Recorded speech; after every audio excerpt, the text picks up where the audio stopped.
Boa noite, pessoal. Prazerzão estar aqui, agradecer primeiramente o convite do professor Vanderlei e a oportunidade de estar aqui com vocês. Eu espero que sejam dias proveitosos, para mim vai ser, porque eu estou na frente da praia. Para quem nasceu e se criou no Ceará com praia e está morando em São Paulo, eu sinto muita falta de praia, então já tive a gratíssima satisfação de ver o mar agora de tarde e para mim já valeu a viagem. Bom, se não valer para vocês, pelo menos lamento, mas para mim já valeu. Mas eu acho que vai ser um momento bem interessante da gente discutir aqui algumas questões. Primeiro, o tema geral é Evangelho e Cultura, ou Protestantismo Brasileiro e Cultura. Mas a Faculdade Unida dividiu algumas questões, então hoje a gente vai trabalhar mais genericamente cultura em geral e protestantismo em geral. Amanhã a gente trabalharia mais especificamente a cultura brasileira, a questão mais de cultura urbana, e no último dia o tema seria liturgia e música. Eu vou tentar trabalhar algumas questões mais a respeito de arte e essa tensão que existe especificamente a respeito de arte. Apesar das perguntas serem só para o final, mas eu queria começar fazendo uma pergunta para vocês. Quer dizer, vocês vão fazer pergunta para mim no final, mas eu já faço uma inicial para vocês.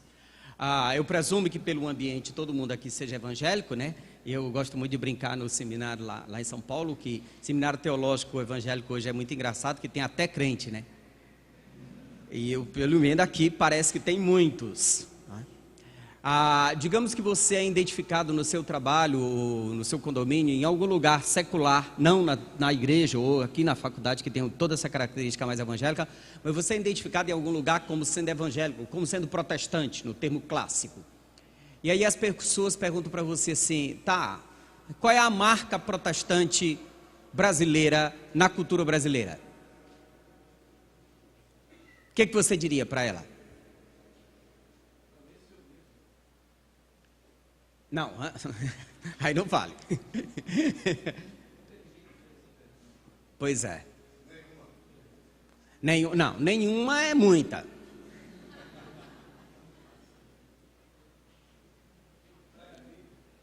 Portar a Bíblia. Pode ser da renovação carismática. Outra.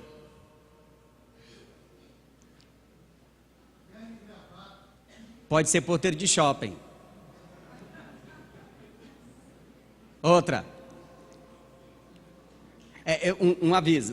Na sala de aula lá, o pessoal no ISEC sabe que assim, eu já aviso, eu vou ser sempre a favor do contra, tá? Em sala de aula eu sou sempre a favor do contra. Não significa dizer o que vocês estão dizendo está errado, mas eu estou sempre fazendo contraponto para forçar vocês pensarem.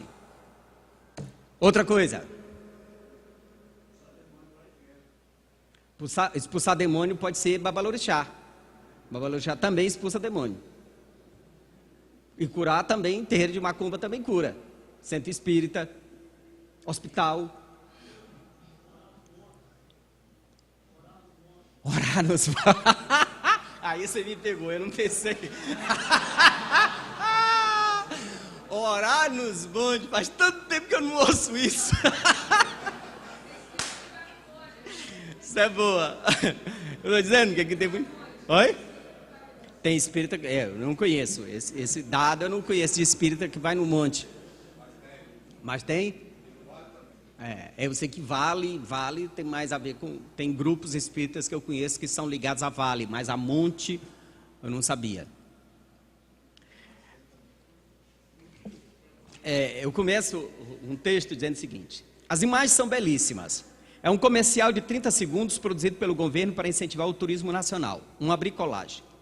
Tem gaúchos, mineiros, sertanejos, índios, seringueiros, operários, vaqueiros, sambistas. Tem jangadas, montanhas, praias, florestas, cataratas do Iguaçu, Pão de Açúcar, o elevador Lacerda, o Cristo Redentor e, na areia da praia, algumas flores e velas. Essa imagem, como as demais, não precisa de legenda, é singular. É tão paradigmática que pode, junto com o Pão de Açúcar, ser símbolo da nação brasileira. O ethos indígena, católico e afro estão lá muito bem definidos e identificados. Mas nada, absolutamente nada, que possa ser identificado com a cultura protestante brasileira. Eu sei que pode ser estereótipo. Essa coisa de falar do elevador Lacerda, ou do Cristo Redentor, ou mesmo de flores e velas. Mas, por mais que seja estereótipo e que nós até não gostemos, mas flores e velas na praia é um dos símbolos da cultura brasileira. E é um símbolo da cultura afro. E nós não temos, mesmo de forma estereotipada, algum símbolo concreto da civilização protestante brasileira. Você diz assim, mas os protestantes sempre foram marginais e ainda é uma minoria no país. Olha, em termos quantitativos, os cultos afros são muito menos quantitativos do que os evangélicos. Os evangélicos estão chegando aí em torno de 20%, os cultos afros não passam de 1%. Mas é a marca sintomática da Baía de Todos os Santos. E assim por diante. Quer dizer, culto afro virou cultura. Da mesma forma como o processo indigenista, a civilização indígena brasileira virou cultura. E depois a civilização católica, o catolicismo ibero-americano virou cultura. E depois os cultos afros, sem nenhum juízo de valor aqui no primeiro momento, os cultos afros viraram cultura. A pergunta é, por que o protestantismo, com 200 anos de presença, com hoje 20% da população, em alguns lugares chega até 50%, né? E o protestantismo brasileiro não tem, pelo menos concretamente, alguma marca visível que possa ser manifesta. Não tem muita coisa para a gente pensar a respeito disso. E a pergunta inicial eu faço para vocês, e a dificuldade inicial da gente delimitar, eu sei que alguns de vocês nunca tinham parado, provavelmente nunca tinham parado para pensar nisso. Mas mesmo parando para pensar, e já tem sido provocado, a gente tem dificuldade de encontrar. E a gente apresenta alguns estereótipos, mas esses estereótipos não nos satisfazem.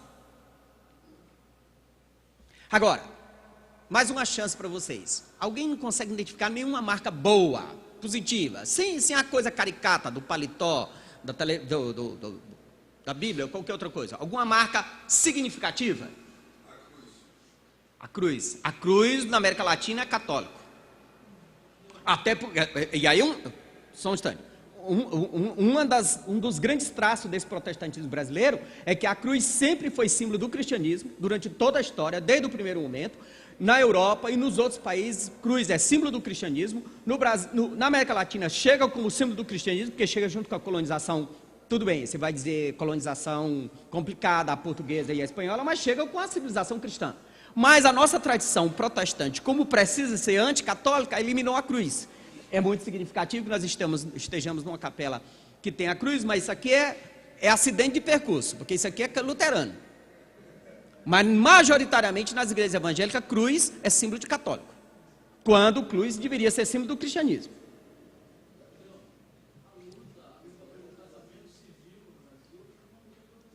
Boa, alguém lembrou de alguma coisa muito significativa. Século XIX, o processo de luta do casamento civil, e aí muito mais amplo, o processo de luta pela República, né? Pelo estabelecimento da República, que seria um Estado laico, que tem que lembrar uma coisa, a gente esquece, por exemplo, o que era ser protestante no século XIX no Brasil? Era não ter nascimento, casamento nem morte.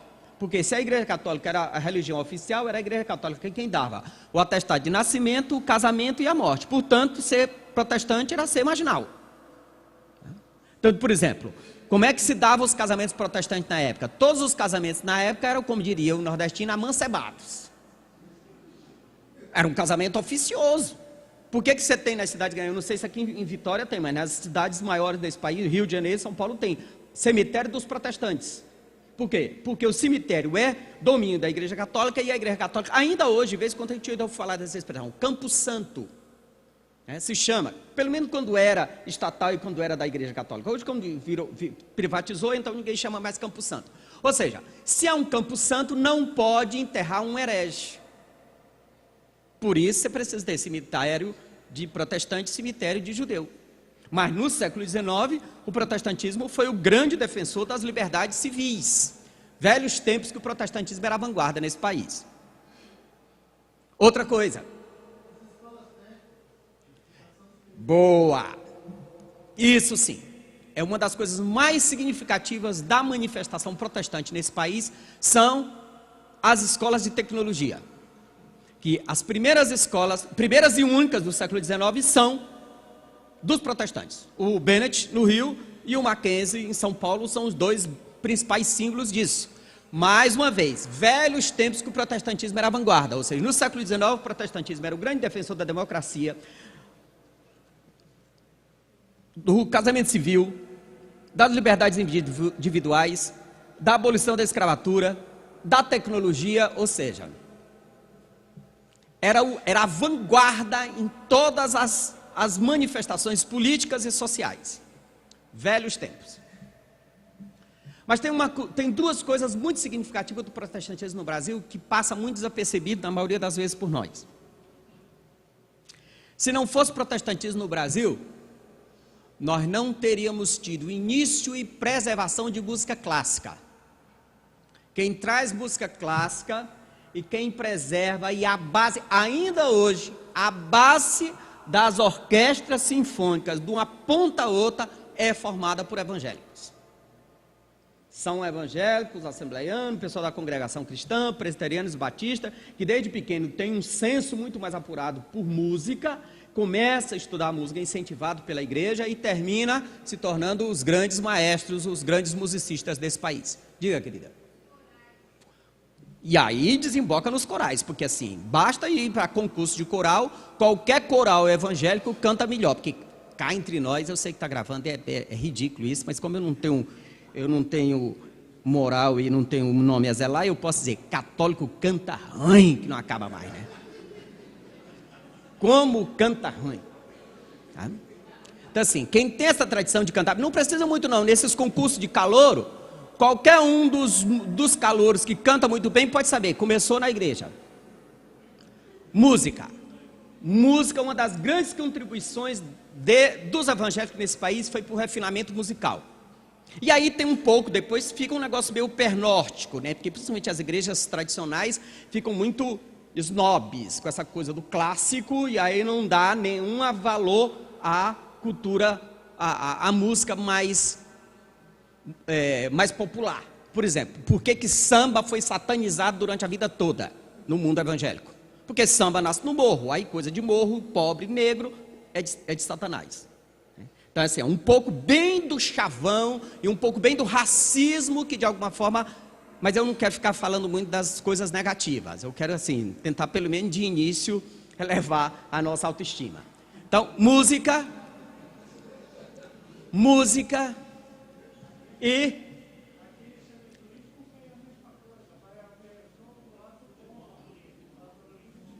então, não é porque assim, falar mal é fácil, né?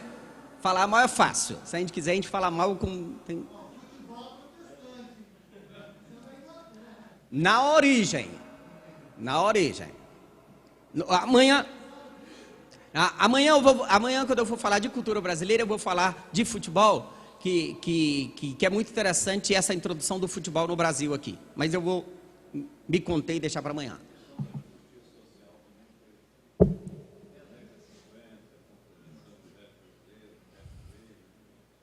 Tá, deixa eu dizer para o pessoal, um senhor está lembrando aqui a questão da justiça social.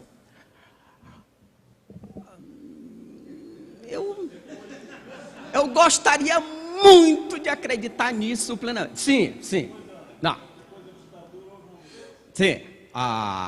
Se você for pensar como os evangélicos são, como o protestantismo é vanguarda no século XIX, então termina sendo o grande defensor da justiça, por ser a questão da república, essa coisa toda.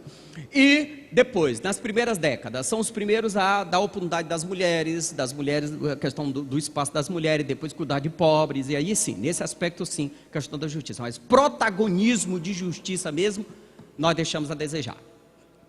Um capítulo do meu livro, eu dediquei especificamente aos batistas. Aliás, é o capítulo que eu mais tenho apanhado de todas as brigas e e-mails irados e questionamentos que eu recebi do meu livro. Foi esse capítulo que mais me deu problema, porque é um capítulo que eu discuto por que a democracia brasileira não tem uma marca batista. Como é que os batistas, desde o século XIX, já exercendo democracia, pelo menos em tese, nos seus espaços religiosos, e mesmo assim os batistas não têm contribuição nenhuma a essa democracia. Pelo contrário, você tem contribuição à ditadura. Se bem que na época da ditadura, todas as igrejas evangélicas apoiaram. Batista, presbiteriano foi a que deu o apoio mais significativo, né? Assembleia de Deus não deu apoio nenhum, porque também não precisava dar apoio, né? Assembleia de Deus era muito significante na periferia, então ninguém pediu o apoio dela. Mas grupo calado em ditadura é contado como apoio. Antes que alguém lembre, eu sou assembleiano, nasci e me criei na Assembleia de Deus, eu não estou aqui debochando da Assembleia de Deus, estou dizendo uma coisa óbvia. A Assembleia de Deus é uma igreja periférica, muito mais na década de 60, então pronto, a ditadura não precisava. Agora, da elite burguesa presbiteriana precisava de apoio, por isso que a igreja presbiteriana apoiou muito a ditadura. Agora, além da música, tem uma coisa muito significativa que o protestantismo fez nesse país, fez e faz: alfabetização. Está vendo que passa desapercebido? Nós temos um índice alto ainda de analfabetismo? Temos 10%, enquanto o Uruguai tem 2%. Enquanto o Paraguai tem menor, a Argentina nem se fala. Mas se não fosse o universo protestante nesse país, esse país seria muito mais analfabeto. Por quê? Por razões óbvias, nós somos a religião do livro. Eu até brinco no seminário que esse negócio de crente, gente que se converte analfabeto, que aprende a ler na Bíblia, não é mais milagre, porque acontece sempre. Porque milagre é excepcionalidade, né? Então assim, quem não conhece, quem nunca ouviu falar dessa história aqui?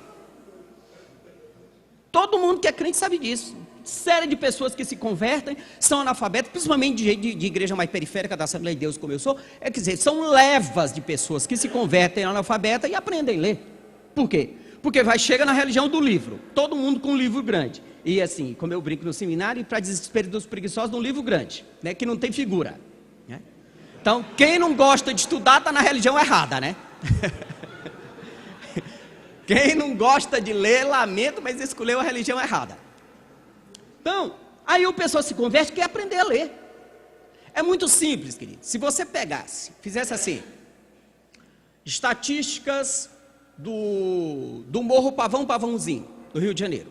Você tem alto índice de analfabetismo, baixa escolaridade, gravidez na adolescência, alcoolismo, drogas, separação, casamentos separados e aí vai, uma série de problemas. Se você pegar o mesmo universo pavãozinho da Assembleia de Deus, o índice de analfabetismo cai considerável, o índice de doenças coronárias cai considerável, o índice de gravidez na adolescência cai considerável, o índice de desemprego cai considerável, e assim por diante. São estatísticas suíças do universo assembleano no meio da favela. Então, é muito significativo essa nossa contribuição, de entre outras coisas, e eu estou referindo só a questão da música, ao purismo da música, a beleza da música, o rigor da música, e a questão da alfabetização, mas tem muitas outras coisas. Mas nós não conseguimos perceber isso no primeiro momento. A gente já parte logo para estereótipo que pode ser muito perfeitamente desmontado. Bom, isso serviu como introdução, muito mais uma problematização do que uma introdução. Deixa isso aqui depois para vocês. Bom, falando de cultura, toda cultura no mundo antigo, toda civilização antiga, ela é absolutamente divinizada. Quer dizer, se for pensar na civilização babilônica, a civilização egípcia, assim por diante, e hoje eu vou fazer uma fala mais conceitual, trabalhando em cima do texto do Weber. Eu não sei quem teve a oportunidade de ler, se alguém não leu ainda, leia depois, é fundamental que você conheça esse texto. Eu vou, na medida do possível, trabalhá-lo diferentes vezes. Então, no mundo antigo, as pessoas comem ou não comem determinadas coisas por causa da religião ou por causa do divino, as pessoas usam ou não usam determinada roupa por causa do divino, trabalham ou não trabalham em tal dia ou de diferente forma por causa do divino, ou seja, você tem um absoluto domínio do divino sobre a vida das pessoas. Quer dizer, o domínio domina a política, a estética, a erótica, a economia e assim por diante, tudo são espécies de substratos, são esferas dentro da perspectiva do divino. Na modernidade, isso muda muito, e muda inclusive por causa do protestantismo. Então assim, na modernidade você não tem mais essa noção de cultura pura, de cultura única e de cultura divina. A cultura na modernidade é uma cultura puramente plural, relativa e humana. E aí, passa, eu não sei, não, volta esse quadro. Eu não sei quem lembra desse quadro. Quem tem da minha idade para diante e que nasceu e se criou numa casa evangélica, lembra desse quadro. Quadro Os Dois Caminhos. Para quem não conhece o quadro, esse quadro, provavelmente ele chega no Brasil na década de 40. Tem uma versão que sai pela Casa Publicadora Presbiteriana, mas depois tem a grande maioria dos quadros que a gente encontra, dos que ainda existe, não tem a editora. Ele provavelmente vem do final do século XVIII, inspirado no livro Peregrino. Quem também tem da minha idade para diante, nasceu e se criou numa casa evangélica, já ouviu falar do livro Peregrino. O famoso João Bunho, que escreve esse livro, que é uma espécie de paródia, uma espécie de grande parábola a respeito da vida no mundo.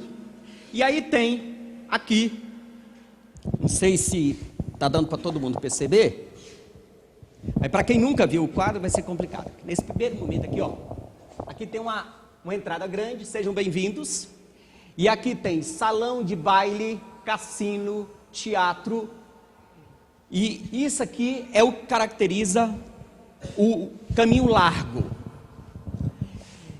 E não só é largo, como tem muita gente, mas tem pessoas muito bem vestidas, tem carros, as mulheres estão de chapéus, vestidos bonitos, muito luxo, muita riqueza. E aí aqui muita festa, muita brincadeira, e na medida que vai seguindo, lá na frente, depois do cassino, começam a ter guerras e brigas, e lá no final, o grande inferno, o lago de fogo. Eu morria de medo quando era criança, quando eu vi esse quadro. Tinha pavor dele. Pavor dele. Aqui, bem aqui, pequenininho, tem um pregador, e isso aqui é a entrada do caminho estreito. Então, aqui, caminho da salvação, uma escadinha, logo aqui tem a cruz, aqui tem salão das diaconisas, e aí aqui tem escola dominical, pequenininho, e lá no final o céu. Ou seja, isso aqui é a típica representação do mundo protestante do final do século do 18, do 19 e até as primeiras décadas do século 20, onde dava para definir quem é quem. Velho mundo e velhos tempos em que a gente tinha um local assim bem definido. Isso aqui é isso e isso aqui é isso. Aqueles tempos antigos que assim, local de trabalho era trabalho, local de casa era casa, domingo era domingo, dia de descanso, e dia de trabalho era dia da semana. Velhos tempos em que homem era homem, mulher era mulher e assim por diante, né? Acho que alguns ainda lembram dessa época que as coisas eram muito bem delimitadas. Hoje já a gente não sabe bem o que é o quê. Não só da sexualidade, mas também do trabalho. Hoje você trabalha em qualquer lugar, inclusive na casa. Hoje você trabalha qualquer dia da semana. Não sei como é que está aqui, mas em São Paulo essa coisa de feriado, domingo, sábados e domingo, shopping, o comércio funciona direto. E assim, velhos tempos em que você comprava remédio também na farmácia. Hoje até na farmácia você compra remédio, né? Velhos tempos em que telefone só telefonava, hoje você até telefona com telefone, né? Porque telefone serve para 1001 coisa. Então assim, hoje talvez nós estamos no que a gente pode chamar de sociedade líquida. O Balma está trabalhando muito com essa coisa. Quer dizer, você não tem mais fronteiras. E por provocação, eu tenho um parágrafo onde eu problematizo o caminho, os dois caminhos, o quadro, os dois caminhos do tempo moderno. E eu vou fazer questão de ler. Uma mera especulação. Como seria atualmente o quadro Os Dois Caminhos em sua versão gospel? O cinema, o teatro, a dança, as belas roupas, as festas, os muitos enfeites, todos mudaram de lado. Estão também no caminho estreito. Aliás, agora por causa da multidão que aderiu, tiveram que alargar a estrada para a cabeça da gente. De forma iconográfica, sejamos sinceros, não dá para retratar caminho largo e estreito. Não há, pelo menos na estética, nenhuma diferença. Ressalva, o cassino não mudou de lado, ainda. Mas eu já estou desatualizado, que isso aqui eu escrevi em 2005, mas em São Paulo, lá em Taboão da Serra, abriram um bingo gospel, só que foi na hora que o governo estava fechando, aí fechou. Quando eu fiquei sabendo que eu ia visitar, fechou. Foram as coisas que mudaram de lado ou foram as pessoas? E a menção é feita especificamente ao neopentecostalismo, mas isso não atinge apenas esse grupo. Nas chamadas igrejas tradicionais também houve mudança de costumes. Os jornais batista, metodista e presbiteriano, nas primeiras décadas do século XX, condenavam o cinematógrafo, o baile, a vaidade, o trabalho que fosse realizado no domingo, dia do Senhor. Tudo que era na época, e se considerava mundano. Repito, as coisas mudaram de lado ou foram as pessoas? Então assim, algumas décadas para trás, dava para você tipificar exatamente o que era mundano e o que era divino. Ou o que era do mundo no sentido de não evangélico e o do que era evangélico. Hoje, aviso aos navegantes, falo como sociólogo, então aqui, na minha perspectiva, não estou dizendo que o mundo antigo estava certo e hoje está errado. Sabe? Minha preocupação aqui não é qualificar de forma valorativa, moralista. Não tenho essa preocupação.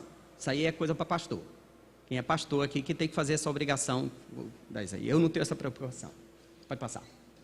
Bom. Ixi, mudou tudo. Bom, eu estou trabalhando basicamente com esse texto. É o capítulo 8, Rejeições Religiosas do Mundo e Suas Direções, que também é chamado Teoria dos Conflitos de Valores, onde Weber inicia falando que existe uma ética religiosa da negação do mundo. Ou seja, ele vai falar que existem tensões específicas entre mundo e religião. E a palavra-chave vai ser, você tem o mundo e o outro mundo, e o mundo religioso. Então, e as palavras-chave que ele vai tematizar nesse texto é tensão e concessão. Ou seja, nessa relação dialética entre o chamado mundo e o chamado igreja, seja qualquer tipo de igreja, seja qualquer tipo de religião, você vai ter momentos de muita tensão entre os valores religiosos e os valores mundanos, mas chega um determinado momento que essa tensão é relativizada e você tem uma concessão, e uma concessão mútua. Tá? E aí nem precisa ir para o período bíblico, nem precisa ir para o período Lutero. Eu fiz essa coisa meio caricata aqui com o quadro Os Dois Caminhos, para vocês perceberem. E alguns de vocês que têm a minha idade, lembram que algumas décadas atrás você sabia muito bem a diferença, né? Quem nasceu e se criou numa igreja evangélica sabe que quando você era criança, assembleiano era assembleiano e presbiteriano era presbiteriano, e não existia comunhão nenhuma entre eles, tá? Para o mal ou para o bem. Eu não sei quem podia estar errado nesse negócio aqui, mas eu acho que os dois, mas tudo bem. Mas existia um limite muito bem definido. Então hoje já nós não temos mais esse limite. Aí você diz assim, mas que maravilha, que a gente pode, inclusive num ambiente como esse, provavelmente aqui deve ter, como eu brinquei, tem até crente, né? Tem assembleiano, tem batista, tem metodista, tem gente de diferentes igrejas. É um ganho para a nossa contemporaneidade que nós possamos nos reunir e não nos matarmos uns aos outros. É um ganho, é muito bom. Que a gente possa conviver com presbiteriano, com batista, com assembleiano e com diferentes outros tipos, e a gente possa, inclusive, perceber a alteridade do outro, perceber que o diferente é diferente, mas não é o diabo. Tudo bem que às vezes na conversa a gente descobre, deixa para lá. Mas assim, é um ganho? É claro que é um ganho. Agora, só para o exercício de problematização, conquanto isso seja um ganho de civilização, é profundamente civilizatório que nós consigamos nos reunir juntos e perceber a diferença do outro, e apesar da diferença do outro, a gente o respeite. Mas ao mesmo tempo, esse ganho civilizatório que a gente tem hoje, faz com que a gente, por exemplo, não saiba mais quem é quem. Precisa muito longe não. Algumas décadas atrás, você passasse na rua, você ouvisse alguém cantando um hino da harpa, tocado pelaquela banda marcial, você sabia, é a Assembleia de Deus. Não tinha dúvida. Se tivesse lá a missionária Mary e o John no piano tocando uma música do cantor cristão, você sabia que era uma igreja batista. E assim por diante, ou seja, você tinha limites. E preste bem atenção, uma das coisas que mais dava, e aí você entenda isso de positivo ou negativo, por sua conta, dava a característica ou estigmatizava uma igreja evangélica algumas décadas atrás, era o inário. E é muito significativo que os nossos tempos, os inários tenham sido aposentados. Porque hoje, esse cântico que vocês cantaram aqui, de entre alguns deles aqui, esse cântico cantado Igreja Presbiteriana, Igreja Batista, Igreja Assembleia de Deus, Renovação Carismática e alguns terreiros e grupos espíritas carismáticos. Eu faço parte de um grupo de religião e saúde lá em São Paulo, que a gente tem diferentes pessoas, não tem nada a ver com igreja exatamente, é um grupo do Estado, né? É um grupo de estudo ligado mais à universidade e à Secretaria de Saúde. Aí tem pastores, padres, babalorixá, espírita, tem todo tipo de gente. E um dia desse eu estava conversando com um rapaz que é de um grupo umbandista espírita, e aí já começa o sincretismo, porque umbandista, pelo menos em tese no primeiro ano, não tem nada a ver com espírita. Ele é de um grupo umbandista espírita cristão. Vocês estão sentados, né? Espero que os que estão em pé não se assustem o suficiente.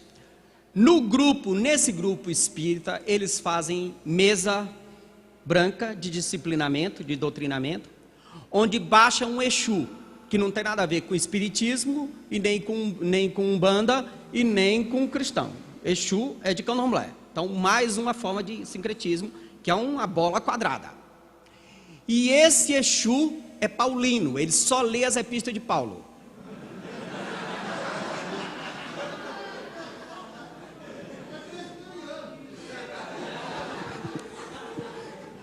É por sua conta. É por sua conta. Ora, qual é o problema desse Exu ser paulino? Tem tantos no nosso meio que são paulinos também, né? Deixa pra lá. Bom, então assim, o universo está cada vez mais confuso. Cada vez mais confuso. Os limites são cada vez menores. Cada vez mais a gente parece com todos. Um dos grandes elementos que deu essa uniformização foram a questão dos cânticos. Os cânticos hoje, os cânticos que se cantam em todos os lugares, o mesmo cântico. Aí você diz, se é bom ou é ruim? Não sei, isso é com vocês. Vocês é quem decidem. Bom, uma frase de Weber, no clássico A Ética Protestante e o Espírito do Capitalismo, ele diz: o protestantismo ascético, nas suas várias manifestações, representa um grau extremo. As suas manifestações mais características eliminaram a magia de modo mais completo. O pleno desencantamento do mundo foi levado às últimas consequências. Max Weber. E uma frase do Reginaldo Prante: a igreja de crente, a loja de umbanda e a academia de musculação são os 3 símbolos metropolitanos da civilização brasileira. Bom, você também aceita ou não, dependendo do que você queira. Vou fazer a ponte aqui com a teoria weberiana. Weber vai lembrar, eu não sei se em algum momento, acho que tem gente aqui primeiro, terceiro, quarto ano, né? Diferentes grupos. Então, algumas pessoas já ouviram essa discussão, outros devem estar ouvindo pela primeira vez, mas vou tentar ser o mais simples aqui possível. Max Weber, um sociólogo alemão, trabalha no final do século XIX para o século XX, onde ele analisa as macros religiões e ele analisa especificamente o protestantismo. E ele vai dizer que é o protestantismo ascético,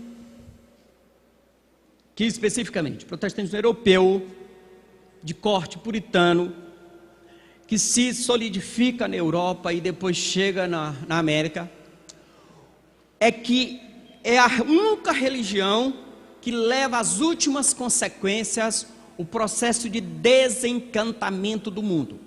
Preste bem atenção, não é desencanto, é desencantamento.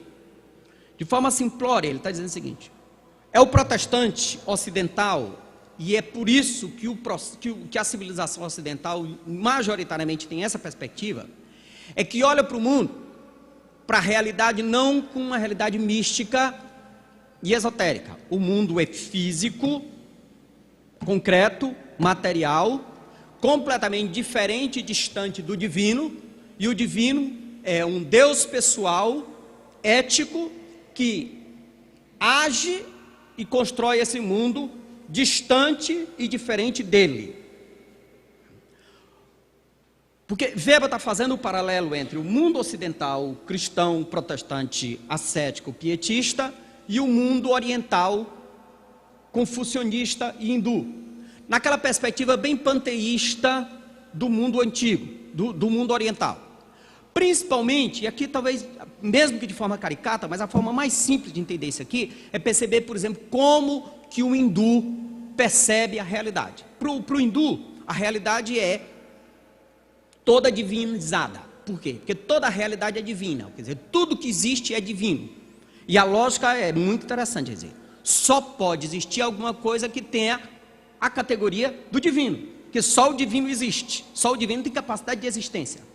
Portanto, como eles creem que o mundo é uma emanação divina, é uma emanação panteísta do divino, tudo que existe, os céus, a terra, os mares, os bichos, as pessoas e toda a realidade é divina. O mundo oriental tem essa perspectiva divinizada, ou seja, a realidade é divina.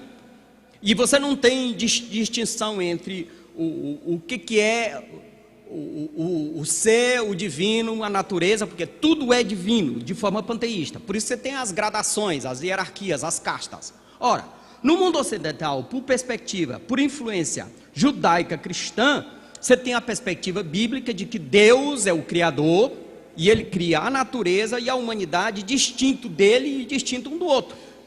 Ora, é no Ocidente, por perspectiva, com essa perspectiva cristã, judaica cristã, depois protestante, pietista, ascética, é que a natureza ou a realidade é plenamente desencantada. Desencantada de que forma? A realidade não é divina. O mar não é divino, o rio não é divino, a natureza não é divina. Divino é Deus e eu sou humano e eu estou aqui com uma função de agir no mundo. Portanto, a palavra-chave no Ocidente protestante é dominação do mundo, alteração, talvez melhor, a palavra é alteração. Enquanto no mundo oriental, hindu, com aquela perspectiva kármica, de que eu estou no universo kármico, inexorável, que não sai dali, qual é a disposição do hindu em relação à realidade? Eu me acomodo ao meu karma. Então, você tem uma disposição de absoluta acomodação. Por quê? Porque eu não tenho como alterar a realidade, porque a realidade é divina. Daí porque alguns são brahmanes e alguns são párias, porque alguns vêm da emanação da cabeça do divino e alguns da emanação dos pés. E às vezes parece caricato quando o jornal passa aqueles hindus mais radicais com um lencinho aqui na boca, para não falar assim abertamente, porque ele pode engolir um mosquito e matar um mosquito, e pode ser o bisavô dele. E parece folclórico e ridículo, mas não. Porque a ideia é o seguinte: como ele sabe que todo ser vivente é divino, portanto, aquele mosquito é também divino. Então, você não pode. Ora, nesse sentido, Weber vai lembrar, só o protestantismo ocidental é que tem essa perspectiva extremamente desencantada da realidade. Eu não olho para a realidade como um mundo místico, um mundo kármico, um mundo inexoravelmente fechado e cíclico, e que eu apenas espero o meu destino. Pelo contrário, eu tenho uma missão de Deus aqui na Terra para alterar, Por isso que quando ele está escrevendo no final do século XIX, no início do século XX, ele diz, quem é que tem ciência? Quem é que tem ciência no final do século XIX na humanidade? Só o europeu protestante. Porque é o que tem disposição para com o mundo, de alterar o mundo. Portanto, ciência nasce essencialmente aqui e se desenvolve essencialmente aqui na Europa protestante. Bom, e é esse protestantismo quem vai produzir secularismo, que daqui a pouco nós vamos chegar lá. E aí o Reginaldo Prant, nesse livro dele, que é um livro, Os Candomblés de São Paulo, quando ele vai falar sobre o que ele chama de modernidade ocidental, ou modernidade brasileira, ou modernidade da civilização urbana brasileira, ele vai dizer assim, os símbolos, pelo menos na análise dele, os 3 grandes símbolos da modernidade urbana brasileira é a loja de Umbanda, a academia de musculação e a igreja de crente. E o que é que elas têm em comum?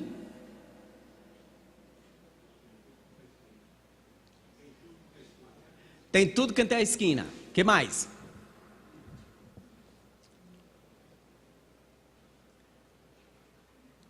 Eu sei que para vocês, para nós evangélicos é assim, difícil perceber isso, porque a gente diz assim, como? Igreja evangélica não tem nada a ver com o terreiro de macumba. Pessoas. A fé. Não, aí tem que lembrar que você também tem aqui a academia de musculação. Culto ao corpo.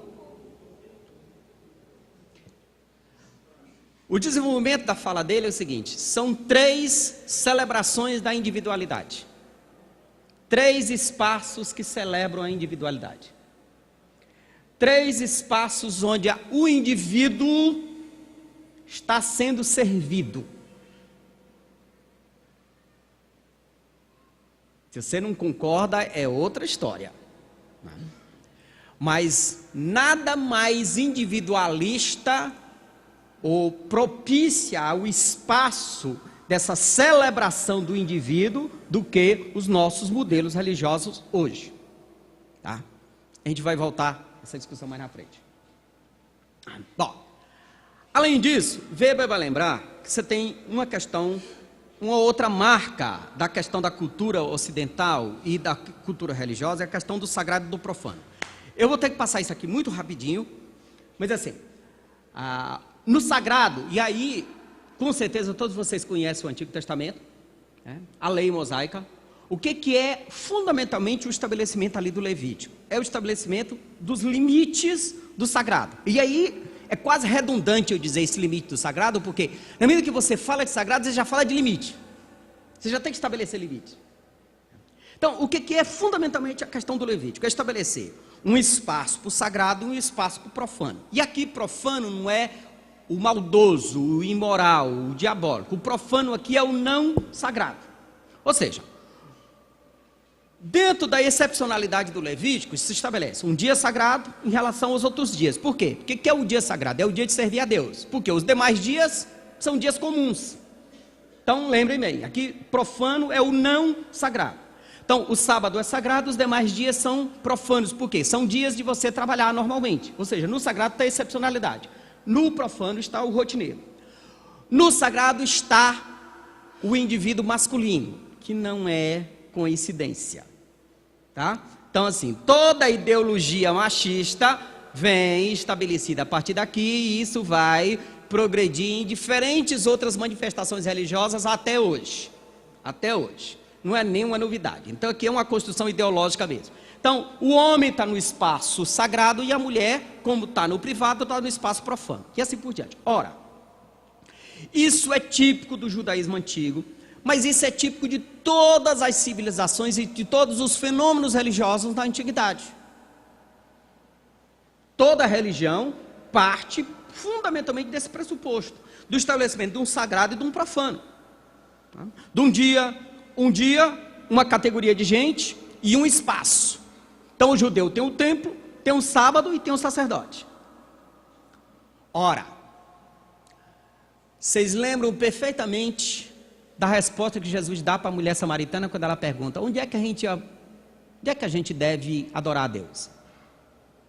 Ela diz assim, os samaritanos dizem que é aqui no monte, os judeus dizem que é no templo. E onde é que a gente adora a Deus verdadeiramente? Jesus disse, os verdadeiros adoradores adoram em espírito e em verdade. Convenhamos, é muito filosófico isso no primeiro momento. Mas o que Jesus está dizendo ali? Jesus está relativizando local, está relativizando tempo e categoria de gente. Foi para o espaço. Templo, dia e categoria. E classes sociais. Se os verdadeiros adoradores, e aqui filosoficamente, na totalidade, adoram em espírito e em verdade, onde é que se adora? Inclusive em local de adoração. Quando que se adora? Inclusive no dia sagrado. Quem que adora? Inclusive quem deve adorar? Todos. Ora, vamos lembrar aqui, o próprio cristianismo, desde o primeiro momento, ele tem elementos racionalizantes e ele tem elementos secularizantes. Na medida em que eu tiro o espaço da adoração, do sagrado, do templo, na medida em que eu tiro a adoração do dia e jogo para todos os dias, jogo inclusive para uma segunda-feira, na medida que eu tiro do templo e jogo para a cozinha, na medida que eu tiro do templo e jogo para o banheiro, na medida que eu tiro do templo e jogo para o campo de futebol, no mínimo dá uma complexificada nesse negócio aqui. Quer ver? Uma coisa de forma caricata, uma coisa simples da gente entender isso aqui, por exemplo. Bíblia, quem é que tinha acesso à Bíblia no período medieval? Só uma categoria de frades alfabetizados. E aqui, assim, que a gente pensa logo, todo frade é alfabetizado. Não, no período medieval tinha muito frade analfabeto. Se vocês não assistiram, assistam o Nome da Rosa. Aliás, se puderem ler o livro, é melhor ainda. É um calhamaço do Humberto Eco, assim, excelente. Quem assistiu o Nome da Rosa aqui? Muita gente. Qual é o problema fundamental do Nome da Rosa? É a disputa entre os monges para ver quem tem acesso à biblioteca, e na biblioteca quem tem acesso aos pergaminhos principais. Por quê? Porque a Bíblia era em pergaminho e em latim. Quem é que tinha acesso a pergaminho e sabia latim naquela época? Uma elite da elite. A grande maioria era analfabeta. Mesmo os nobres não sabiam latim, pouquíssimos. Então, o que era a Bíblia? Você imaginou o que era naquela época? Uma missa. As pessoas vinham para a igreja e o padre leia aquele negócio que era a palavra de Deus. Uau! Ninguém tinha acesso. O padre lia um pedacinho em latim, um pergaminho e acabou. Mas a relação que as pessoas tinham com o texto sagrado, o sagrado estava absolutamente distante. O que é que Lutero faz na medida que ele é preso quando ele vem da dieta de Amos? Primeira coisa que ele faz, traduz a Bíblia para o alemão. E aí agora, a Bíblia que só era lida uma vez na missa, que o padre lia o pergaminho em latim, agora qualquer carpinteiro, sapateiro, qualquer coisa, tinha a Bíblia na sua língua para ler na sua oficina, em casa, qualquer lugar. Ora, esse texto ultra sagrado e absolutamente inacessível agora se torna vulgar. Vulgar no sentido clássico, no sentido técnico.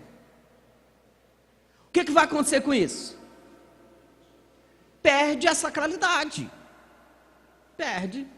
E aí, Lutero não imaginava que nós íamos chegar numa época que agora a gente tem Bíblia da mulher, Bíblia do empresário, Bíblia do jovem, Bíblia do teen, Bíblia da criança. E onde desse, eu, num grupo, eu falei, não, daqui a pouco nós vamos ter a Bíblia da loura que mora no terceiro andar. E tinha uma menina do meu lado que era loura e morava no terceiro andar. E ela achou que... Bom, então assim, Bíblia hoje virou um elemento puramente comercial. Puramente comercial. Então assim, mais uma vez, eu não estou dizendo que o mundo antigo está certo e nós estamos errados ou vice-versa. Eu estou dizendo que é esse processo, que quem é que efetua esse processo? Se dependesse da Igreja Católica, a Bíblia ainda estava só lá, no grupinho. E nem precisa ir para o período medieval. Para quem tem um pouco mais de idade, como eu, sabe que quando a gente era criança, meu pai viu padres pegando Bíblia e queimando. Porque católico não podia ler Bíblia. E não precisa do período medieval. Até o Concílio Vaticano II, na década de 60, a missa ainda era em latim. Então, Bíblia era coisa de protestante. Não é à toa que os primeiros séculos, nas primeiras décadas, os crentes são chamados de os Bíblias. Porque Bíblia não é uma coisa para ter acesso a todo mundo. Ora, é esse processo, quem é que produz esse desencantamento do mundo? É o protestantismo. Porque, inclusive, agora eu posso ler minha Bíblia sentado na cama, do trabalho, dentro do ônibus, e aí tem uma Bíblia do jovem, a Bíblia não sei de quê, ela se torna cada vez mais secularizada. E aí, aquela provocação que eu fiz no começo para vocês. Qual é a marca do protestantismo brasileiro, na cultura brasileira? Nós temos diferentes marcas, mas uma das nossas marcas é produzir secularização. E aí a dificuldade da gente perceber a influência protestante nessa civilização é exatamente porque ela se seculariza. Desculpa. De forma bem caricata aqui. É impossível, eu acho que não sei, vocês aqui em Vitória eu não sei, mas em São Paulo se falou muito desse ano, por causa dos 100 anos da imigração japonesa. É impossível falar de imigração japonesa sem falar de budismo. Por quê? Porque a civilização japonesa é budismo. O budismo virou cultura. Agora se falou muito da China, e assim, começa a se falar da China agora nas Olimpíadas e termina se falando de confucionismo. Por quê? Porque é o cerne, é o fundamento da cultura chinesa, confucionismo. É impossível falar da Índia sem falar de hinduísmo. É impossível falar de algum país árabe sem falar de islamismo. Aí quando você fala da Europa, fala dos Estados Unidos, você fala do país sem falar do protestantismo. E aí a gente esquece que a civilização europeia e a civilização americana só são o que são, por quê? Porque tem tradição cristã, protestante, inclusive por ser secularizada. Vou problematizar ainda mais hoje. Por que são os países protestantes da Europa os primeiros e os principais defensores, inclusive, das liberdades individuais? Aí vem a questão do casamento gay, aborto, eutanásia e assim por diante. Por mais que você, mais crente, queira dizer que isso é coisa do diabo, e que não sei o que, isso é sinal do fim dos tempos, será o que você quiser, mas isso é característica da civilização protestante. Por quê? Porque essa civilização protestante, esse substrato protestante, que desde o primeiro, vai ser fundamental para a autonomia humana, para a individualidade, para a celebração do indivíduo. E aí a história de Lutero, o sacerdócio universal dos crentes, você é seu próprio sacerdote diante de Deus, pronto, não tem intermediação nenhuma, é você que resolve seus problemas, azar seu, mas é você que resolve seus problemas. Diferente, por exemplo, da percepção católica, que na igreja católica você ainda tem toda essa percepção, o cara pede para não sei quem, que pede para Santo Antônio, que pede para São Expedito, que pede para Maria, que pede para Jesus, que pede para Deus. Não é à toa que a gente tem esse modelo. O modelo político brasileiro, ou o modelo político latino-americano é o modelo católico de intermediação de santos. A gente pede para o vizinho, do cunhado, do amigo, do assessorista, que pede para o vereador. Não é assim? Que a gente não tem essa percepção de que o prefeito e o vereador tem que fazer porque eu sou cidadão e eu pago o meu imposto. Mas o prefeito e o cidadão vai resolver, o prefeito e o vereador vai resolver o problema da minha rua. Por quê? Porque eu sou amigo do vizinho, do cunhado, do assessorista. E aí a gente pega e desvia um recurso público para benefício por causa das relações de compadrio. Porque e aí quando eu digo no seminário, nós somos evangélicos com mentalidade católica. Coisa mais comum na igreja é os irmãos chegarem: pastor, ore por mim, porque a sua oração é mais forte. Quer dizer, isso é coisa de babalorixá. No terreiro aqui essa regra funciona assim, mas no mundo evangélico é muito comum isso. Quer dizer, nós somos evangélicos com mentalidade afro, com mentalidade de candomblessista. Nós somos evangélicos com mentalidade católica. Ora, é o mundo protestante, é a mentalidade protestante que vai dizer, desde o primeiro momento, a partir de Lutero, que é o seguinte: não existe mais intermediação, não existe mais santos, igreja, clero, não sei o que, é você com a sua Bíblia, você lendo a palavra e fazendo a sua própria interpretação, é que você chega diante de Deus e fala com Ele e resolve seus problemas. Para o bem ou para o mal, funciona assim, é essa mentalidade, é essa perspectiva de autonomia, de você ser responsável por você mesmo, de você ser dono de você mesmo, é que vai desembocar, por exemplo, da defesa do aborto, da homossexualidade e assim por diante, porque qual é o mote da filosofia? Eu sou dono de mim mesmo e eu sou livre para decidir o que eu quero, pronto. Nada mais ocidental, nada mais protestante. Para o mal ou para o bem é isso. Nesse sentido, não é à toa que são os países, é que nos países protestantes é onde você tem as maiores possibilidades disso acontecer. Você consegue imaginar um grupo de defesa do aborto ou de homossexualidade dentro do país islâmico? Jamais. Por quê? Porque não existe essa possibilidade de autonomia humana.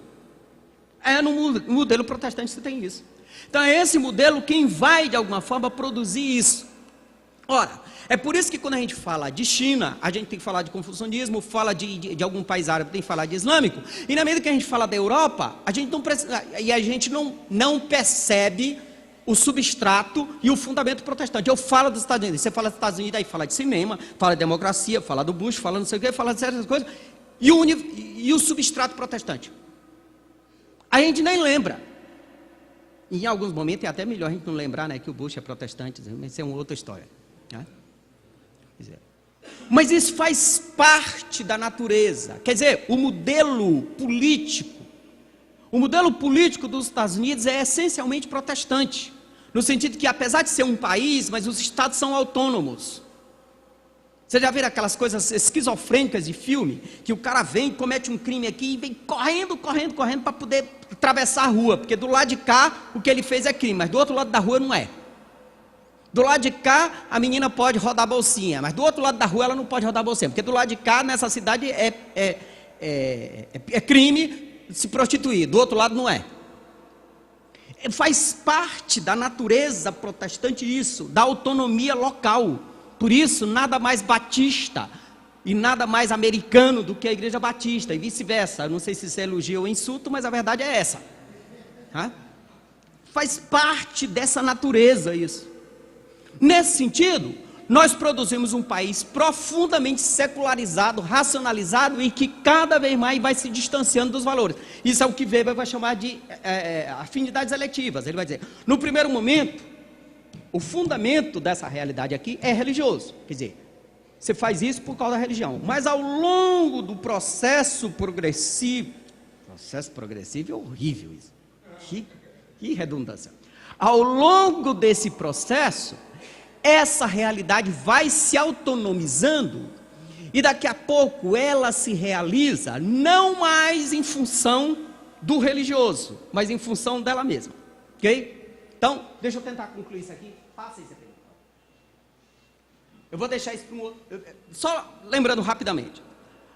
Weber vai lembrar o seguinte: só no judaísmo bíblico é que você tem a figura do profeta. E quem é o profeta na Bíblia? Me digam aí, rapidinho. Alguma coisa que vocês lembram sobre o profeta? O crítico, voz de Deus. O que mais?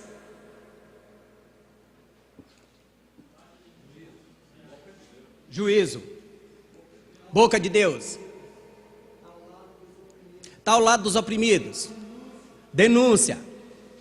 É muito interessante que na nossa cabeça, quando a gente pensa em profeta, a gente pensa nessa coisa mais fenomenológica, mais espiritual, mais como essa coisa da revelação divina. Mas assim, a leitura weberiana do profeta é uma leitura puramente secularizada, no sentido de que, apesar de ser um indivíduo que tem um pressuposto do divino, que tem a revelação do divino, mas o que é que o profeta fala? O profeta não fala do divino, não fala do céu, o profeta fala da terra e da realidade concreta. A gente invariavelmente pensa a profecia como uma espécie de antecipação do futuro, vaticinação, uma espécie de revelação do futuro, mas a gente esquece que profeta na Bíblia é denúncia ética. Profeta não antecipa o futuro, o profeta diz, por causa de que vocês estão fazendo isso, e majoritariamente a fala do profeta é denúncia ética sobre a realidade. Vocês estão oprimindo o pobre, vocês estão oprimindo as viúvas, vocês não estão sendo justos, por causa disso, o futuro vai ser assim. Mas não é essa perspectiva meio pentecostal que tem hoje, de que a gente vai no profeta, que parece mais com vidente, a gente vai no profeta para revelar com quem vai casar, o emprego, essa coisa de vidência, de babalorixá gospel, né? Na Bíblia, você não tem essa perspectiva do profeta antecipando o futuro. Você tem um profeta dizendo: vocês são a cambada de vagabundos, adúlteros, imorais, irresponsáveis, e desce a lenha com o presente. E por causa disso, o futuro vai ser assim. Ora, e aí, vai lembrar que você tem uma diferença extrema do sacerdote, que normalmente as religiões têm. O que é o sacerdote em qualquer religião? É o indivíduo que lida com o divino e repete o ritual. Por razões óbvias, sacerdote não pode inventar roda. Sacerdote tem que ser o indivíduo do ritual, da preservação, do status quo, da normalidade. E ele precisa vir de um pedigree sacerdotal e assim por diante. E ele é invariavelmente amigo do poder, porque ele precisa do poder político para sobreviver. O profeta é um louco que vem de lugar nenhum e chuta o pau da barraca, com o rei dentro. Com o rei dentro. Você imaginou um indivíduo como João Batista? João Batista chama a polícia de ladrona, que aliás não é novidade que a gente pensa que a polícia só é subornável hoje, mas desde aquela época que o policial é subornável, né? Chama líderes religiosos de sepulcro caiado, raça de víbora, e chama o rei e a rainha de prostitutos. E na linguagem que ele tinha, ele não usou essa palavra. Eu acho que ele usou outra, mas como está gravando eu não vou dizer. Então, é um cara assim que aparece de onde? Apareceu do nada e esculhamba o troço. Ele se reinventa, ele é um cara que desmistifica. Está lá todo mundo certinho diante de Deus, fazendo a celebração. Aí o profeta chega: olha, vocês são uma cambada de ladrões, vocês são umas prostitutas, vocês são... esculhamba o sacro. Então, Weber vai dizer assim: e desde o judaísmo, nessa religião, você já tem um elemento profundamente racionalizador. E ele entende o profeta como um processo racionalizador e secularizante. Porque por mais que as pessoas queiram estar místicos diante do divino, celebrando o divino de forma mística, ritualista, não sei o quê, o profeta chega e diz: olha, essas manifestações aqui me dão nojo. E aí vai, né? Então assim, o que o profeta faz? O profeta, o pessoal está lá diante de Deus. Eu imagino assim, hoje, esses nossos louvorzões, assim, que o pessoal delirando assim. E aí o profeta já diz: ó, vai acabar com essa palhaçada aqui, que isso aqui não passa de uma esculhambação, de uma falcatrua, que só tem dinheiro, vocês são a cambada de ladrões. O problema é que na época os profetas tinham coragem de perder a cabeça, né? Hoje... quem é que quer perder a cabeça?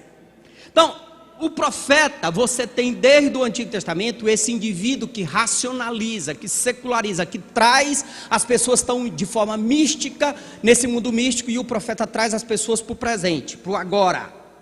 É isso aqui. É a justiça. É o direito do órfão, da viúva. É o dinheiro do sapato. É a casa, é a comida, é o tempo presente.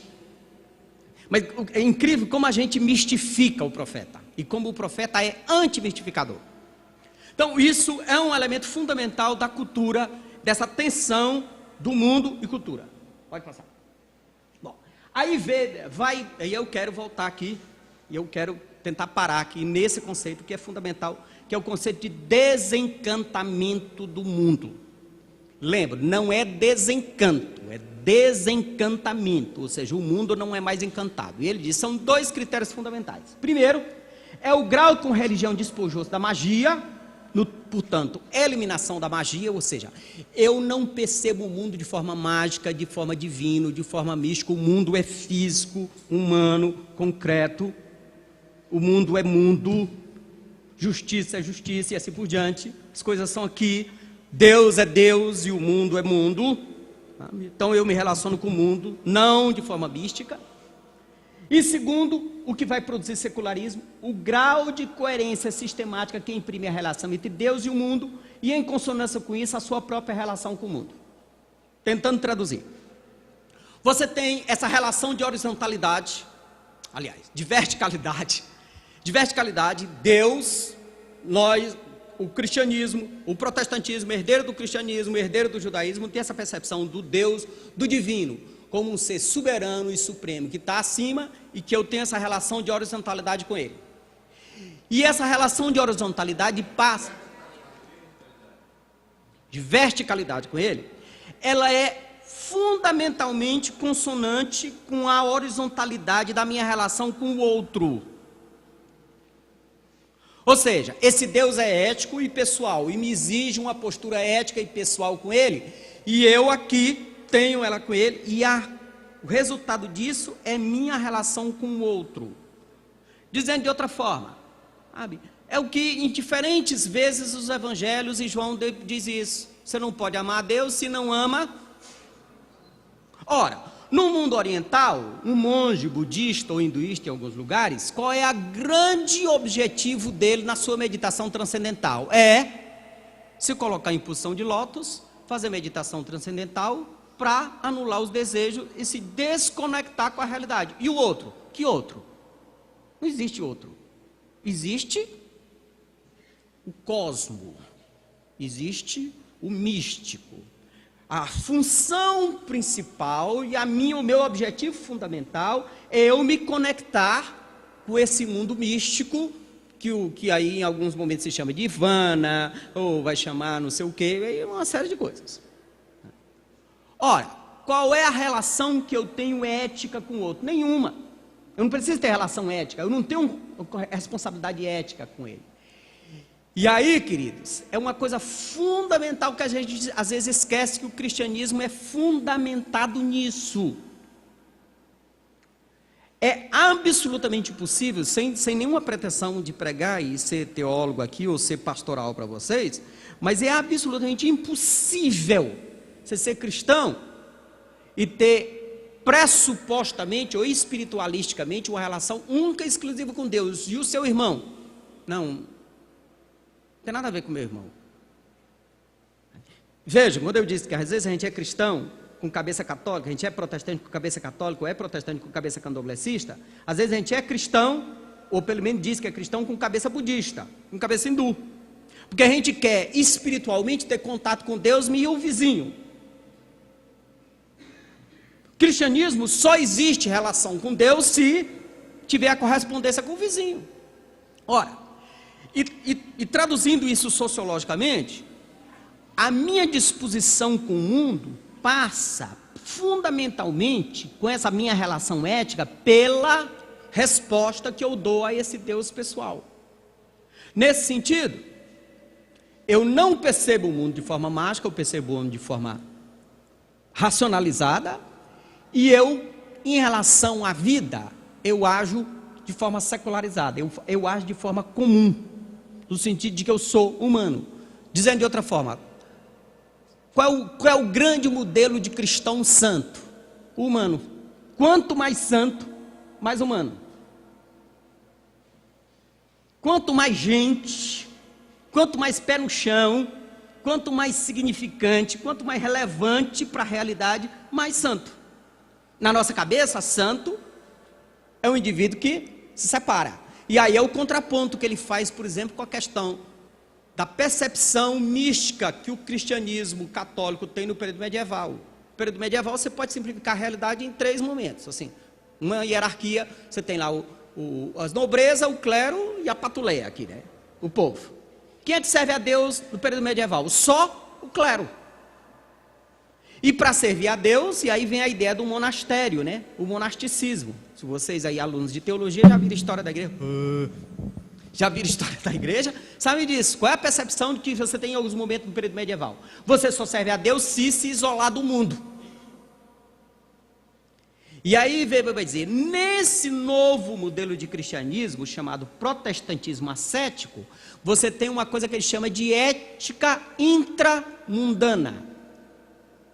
Ou seja, o protestante agora sabe que para servir a Deus ele não precisa se isolar no mosteiro e anular o casamento, a questão da anular a sexualidade, anular o lazer, anular o prazer e qualquer outra coisa, e você só serve a Deus se isolando. E ele vai dizer, não, o protestante sabe, e aí é luteranismo e calvinismo clássico, Tanto Lutero como Calvino vão escrever muito a respeito disso. Onde é que você serve a Deus? Lutero vai dizer com todas as letras: você serve a Deus na sua oficina, trabalhando, batendo prego, cuidando de madeira.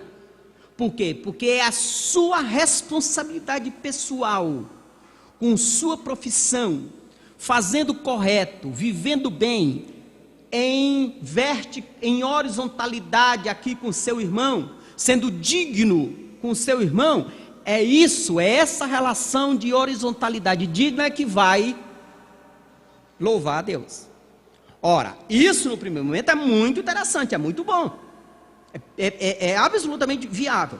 Só que isso, ao médio e longo prazo, vai produzir secularismo. Porque no primeiro momento, o puritano, assim, eu estou aqui na minha oficina, porque eu estou servindo a Deus, e faz o seu trabalho de forma absolutamente digna, ética e extremamente cuidadoso, porque é no meu trabalho que eu sirvo a Deus. A terceira e quarta geração, que já nasce em condições econômicas e políticas bem distantes do puritano original, qual é o compromisso que ele tem com Deus no seu trabalho? Nenhum. E principalmente porque a terceira e quarta geração já nasce rica.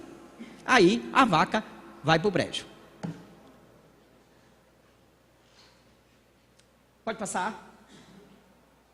É o que Peter Berg vai, num livro chamado Dossel Sagrado, vai dizer, o que é secularização? É o momento em que a sociedade suprime o domínio das instituições e símbolos religiosos na sociedade. Não, é alguma coisa errada aí que eu digitei errado. Não tem duas palavras. Mas na cultura. Ou seja, agora, o domínio da religião, o domínio do divino, não tem mais nada a ver com a sociedade se autonomiza, ou seja, a política agora é realizada em nome da humanidade, não em nome de Deus.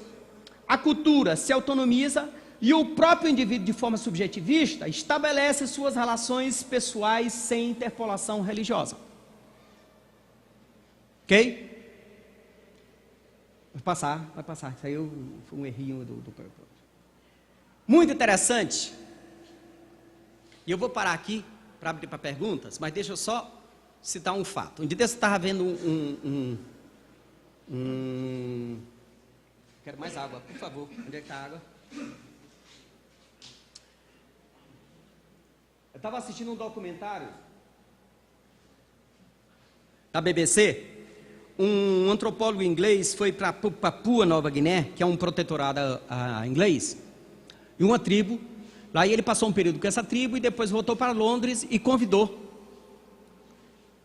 o grupo, aquele grupo a liderança daquela tribo para ir visitar Londres. E o documentário foi muito interessante. Foi a primeira vez que eles usaram sapato, foi a primeira vez que eles usaram o carro, porque aí eles pegam um barco e vêm para a cidade, aí pegam um carro para ir para a cidade maior, primeira vez que eles foram andar de avião. Então assim, o documentário ia registrando todas as impressões, todos os sustos, todas as falas daquele grupo de indígenas sobre o avião, sobre o carro, sobre o sapato, assim por diante. Muito, muito original. E aí eles chegam em Londres. E aí o inglês foi levá-los para conhecer Londres. Lá em Londres, eles sobem naquela rota gigante imensa que tem em Londres. E aí o inglês lá de cima começa a mostrar para eles, olha, ali é não sei o que, ali não sei o que, aí mostrou, ali é a Catedral de São Paulo, que é a famosa Catedral de São Paulo lá em Londres. Aí o cacique olha para o antropólogo e diz assim, catedral, o que é catedral? Aí o antropólogo diz assim, a casa dos deuses, porque na tribo ele tem a casa dos deuses. Aí o indígena olha para ele e diz assim, a casa dos deuses de vocês é menor do que a casa dos homens?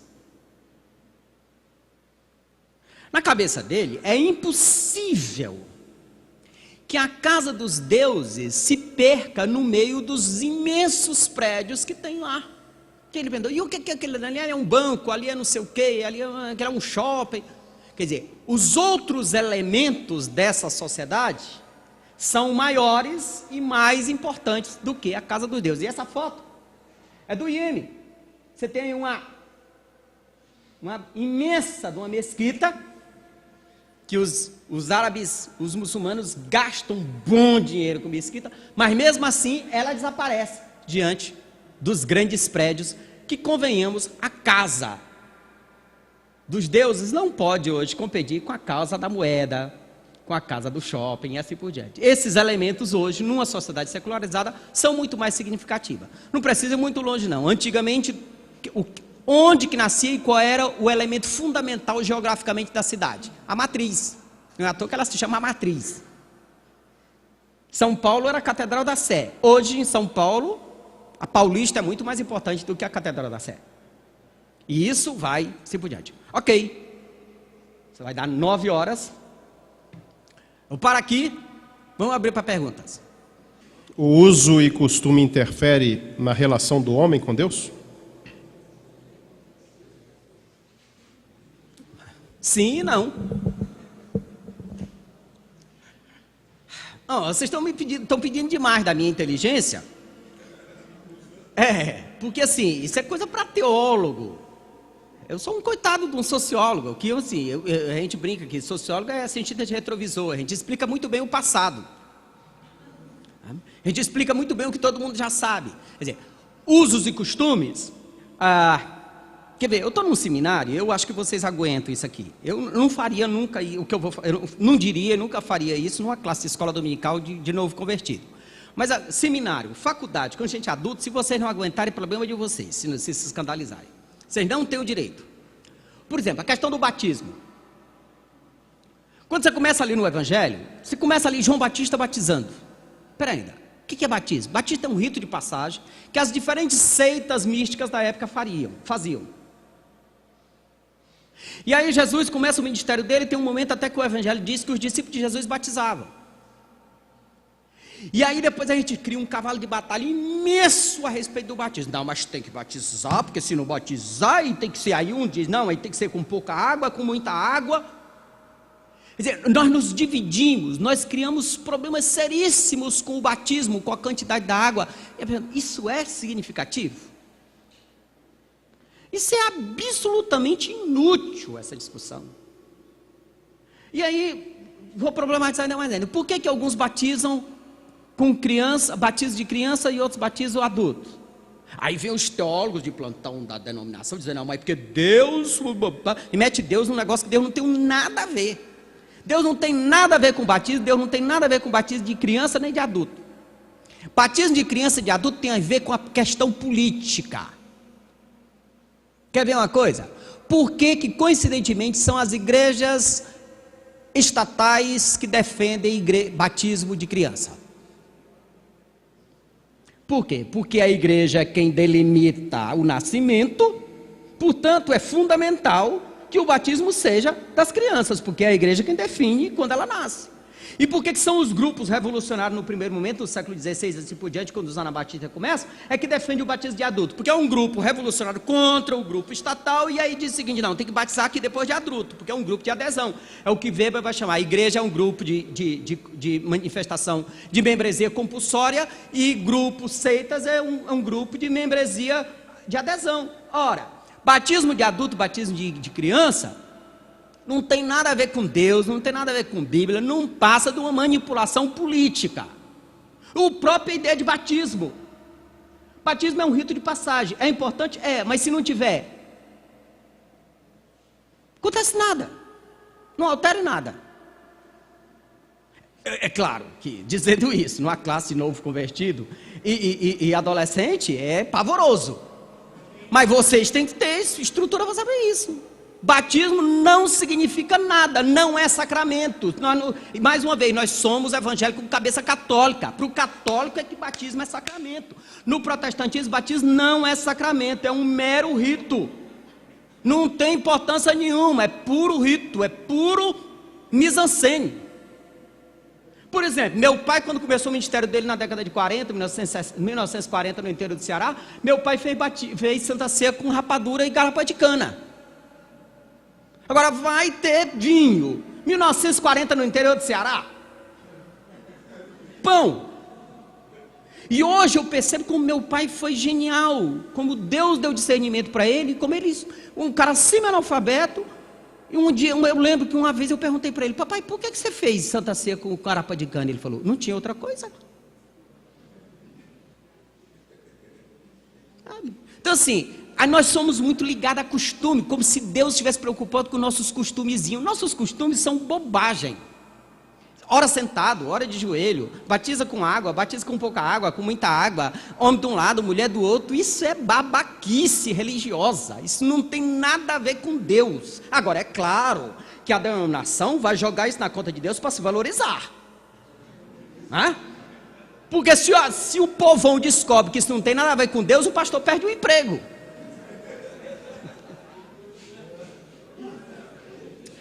Até onde o protestantismo pode chegar, levando em consideração a destruição do místico e a autonomia humana? Quer dizer, não a destruição da autonomia, né? Sim. Mais uma vez, a gente sabe explicar muito bem o passado, não o futuro. Eu não sou profeta, eu sou sociólogo.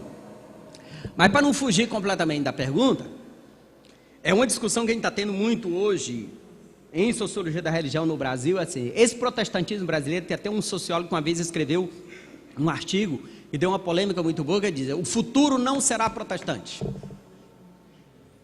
Ou seja, dizendo de outra forma, o protestantismo, quanto mais ele cresce, mais ele se seculariza.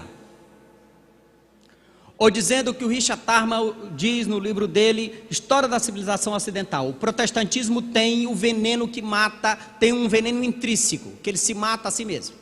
Ou seja, o nosso protestantismo brasileiro caminha para o que é a Europa hoje. Para o mal ou para o bem. Eu sei que a Europa está bem diante de nós, né? Nós somos a vanguarda do atraso, né? Nós temos as respostas, como diz o Robson, a gente tem as respostas certas com alguns anos de atraso. A gente, como sempre, está muitos anos atrasado da Europa. Mas a tendência é essa. Ou seja, amanhã eu vou começar com essa provocação desse universo evangélico protestante quantitativo, que quanto mais cresce, ele menos se parece com a cara protestante. Ou seja, de forma simplória, numa igreja de 30 pessoas, todo mundo se conhece, sabe o nome, o pastor sabe onde mora, qual é a profissão, se está doente, e se não vem para o culto. Se uma pessoa falta numa igreja de 30 pessoas, fatalmente todo mundo percebe. Numa igreja de 300, já não dá para perceber muito isso. Numa igreja de 3.000 pessoas, você pode ser até crente nessa igreja. Nessas megas igrejas hoje da capital, você tem de tudo. Tem de tudo. Todo tipo de gente, até crente. Quer dizer, quanto mais ele cresce quantitativamente, mais ele se nega. Por quê? Porque mais ele parece com o mundo. Mais ele parece com a sociedade. Com o mundo não, fica na cabeça de vocês, crente tem, a palavra mundo tem uma conotação pejorativa. Quanto mais, e aqui a frase não é minha, a frase é do Paul Festo: quanto mais a igreja cresce, mais ela fica parecida com a sociedade. Ou seja, o universo evangélico de algumas décadas atrás, de 200.000 pessoas, era um universo homogêneo, coeso, purista, moralista, extremamente cuidadoso entre si. O universo evangélico hoje de 40 milhões de pessoas é ruim, hein? Quanto mais essa igreja cresce, mais ela parece com a sociedade. Portanto, lamento esses caras que são ufanistas, dizer que o Brasil é do Senhor, que o Brasil vai ser evangélico. Nunca vai ser evangélico. A Europa nunca foi evangélica. Quanto mais o número de evangélicos cresceu em alguns países da Europa, mais ela deixou de ser evangélica. Os Estados Unidos é a mesma coisa. Quer dizer, tudo bem que o Brasil é diferente, né? Deus é brasileiro, né? Tudo nesse país é diferente do mundo inteiro. Então essa história de que o Brasil todo vai ser evangélico, de desse eu vi na televisão uma pessoa dizendo que o Brasil todo vai ser evangélico, que Deus deu uma revelação para ela que vai ser evangélico, que todos os cinemas vão se tornar evangélicos, que todas as novelas vão ser evangélicas, que todos os teatros vão ser evangélicos. E eu disse assim, graças a Deus que eu tenho certeza que isso não vai acontecer isso nunca. Porque na hora que isso acontecer vai ser uma lástima. Porque nós somos ruins de produção de arte, viu? Teatro evangélico seria ruim, cinema evangélico seria péssimo, e aí vai. Os Estados Unidos é um país evangélico, majoritariamente evangélico, o cinema é evangélico, o teatro é evangélico, é protestante, tem mentalidade protestante. Quanto mais o número cresce, mais se seculariza, mais fica com a cara da sociedade. Não podia ser diferente.